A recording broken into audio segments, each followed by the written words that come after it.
our first rehearsal together. It was my first encounter with the piano.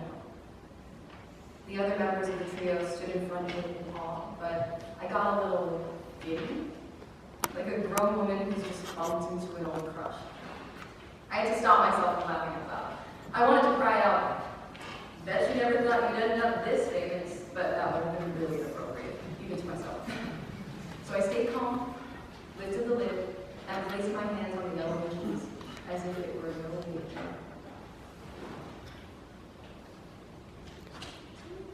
It's a miracle that this violin still exists at all. According to Hubai's will, his family were meant to sell it after his death. They did what they could and even sent it to an auction house in London, which at that time was still the capital of the world. But it seems no one wanted to invest their money in an expensive piece of wood when Europe was going up in flames. The Stradivarius came back. That much we know. What most people don't know is that the violin was then walled up in the cellar of the Hubai Palace to protect it from the shelling and the approaching Red Army. I know this because my predecessor told me in the strictest confidence. I have no idea how he knew. The current owner had its history researched very carefully before he bought it. Of course he did. As it has been and is still the case with so many valuable objects, thanks to Germany's blood-soaked history, it might have belonged to one of the millions of Jews murdered in the Holocaust. Not that he cared too much. If he was going to lay out a couple $1 million for a violin, he just didn't want to get hit with a restitution claim. But that's another story. The point is that this violin was walled up in a corner of the cellar. This bass is way more than just stellar. The closer I get to him, this mysterious stranger, the more I can sense how much he wants to live. His will is so strong. It's as if he was seduced on his travels by a powerful music that has now begun to play in me. I spent most of my career playing serious music to discerning audiences in the best concert halls. I'd almost forgotten what I was capable of. And now, I find myself playing in little groups, standing on improvised stages, my heart racing, reaching for those strings, letting my fingers fly, and I'm happy. It has this dark, deep sound, and it gets me every time. We make a strange couple, he and I. In the end, Aron did help me. He was amazed by what Dmitri and I had managed to get out of the little thing. The sound, I mean, not the dirt. And he couldn't just stand there and do nothing. He took it in his magical old hands, and he checked all the places where we fixed the wood. He ran his fingers along the scars of the flame maple. He examined the sound post, the soul, he called it. And he tweaked and tweaked its position until he finally got the sound of the bass just right. That bass was the last thing my middleman brought to Israel for me from Poland. Right afterwards, contact broke out. This is how I imagine the violin's liberation.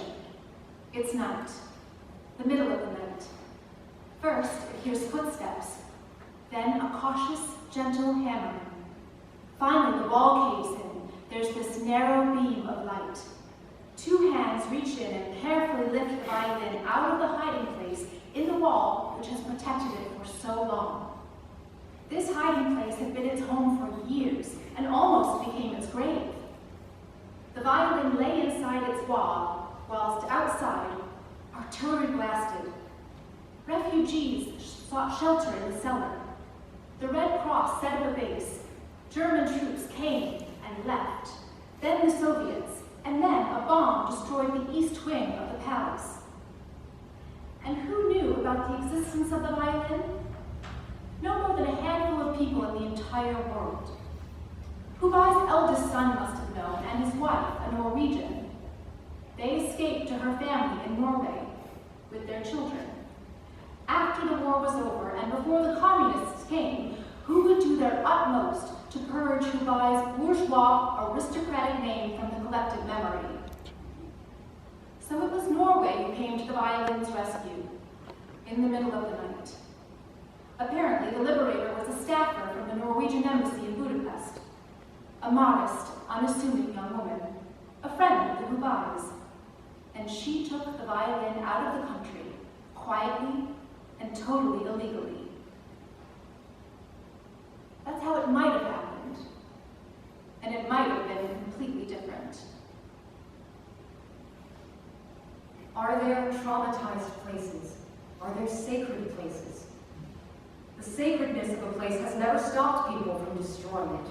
Kiev, Coventry, Bamiyan Dresden, Iota, The terror of a place has never... stopped people from settling there. splendid cities blossom on blood-soaked... Round, villas and mansions that belonged to Murders, studios and apartments whose owners were deported. A new national home. built on the rubble of another nation's home. Musical instruments, the sight of music. in the delicate hands of the new generation. No one asks about the bloodstains or Or the the previous previous owners owners. No one asks where his money comes from. or her inheritance. What is memory? What is memory? What is memory? An instrument gives you a better language than words ever could. You feel more than you ever would with your heart alone. It expands your horizons into its past and into its future. Sometimes it seems to make the most wonderful sounds all by itself. Other times, it doesn't want to know you. You have to earn its trust by playing, by being ready to hear and feel whatever this instrument is holding inside itself. That's what my father told me back in the day, when I was young, and we would walk along Atlee Beach together, when he would still talk about music.